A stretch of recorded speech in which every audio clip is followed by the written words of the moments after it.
મારું નામ સાજન છે. એ લોકો તાળી પીવા આવતા હતા. તાળી પીધી તો પછી મેં એને ગાડી બતાવતો હતો. તો મેં એને કીધું કે તારો મિત્ર એવું કહેતો હતો તને કે તું મારી ગાડીનો ખર્ચો આપશે ને તો હું તને તારી ગાડીનો ખર્ચો આપી દઈશ. તો એ મારો મિત્ર હતો ને તે ગાડી જોતો હતો. સામેવાળો વ્યક્તિ જે હતો ને કોઈ એને મેં નહીં ઓળખ્યું. એ વ્યક્તિ એને કાર આપવા લાગ્યો. તો મેં કીધું ભાઈ કાર નહીં આપો. પછી એ બે એકબીજાની ગચ્છી પકડી ઝઘડો કર્યો. મેં છોડાવ્યો તો મારાથી નહીં છૂટ્યા. તો મેં બીજા વ્યક્તિ આવીને છોડાવ્યા તો પેલો મારો મિત્ર પડી ગયો નીચે. તો મેં એને મોઢામાં મોં નાખીને શ્વાસ આપીને ઉઠાવ્યો. પછી થોડીક વાર એને મેં કીધું મેં ઘરે જાઉં.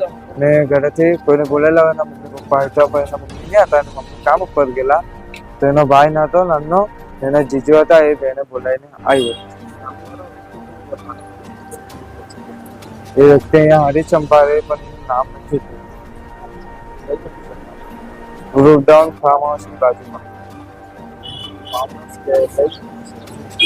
રૂપડાઉન ફાર્મ હાઉસ છે ને એની બાજુમાં થિયેટર છે. એટલે તાળી વેચે. એટલે અમારે તાળી બંધ કરેલી છે ત્યાંથી. અમારે એમ ત્યાંથી તાળી બંધ જ કરવી છે.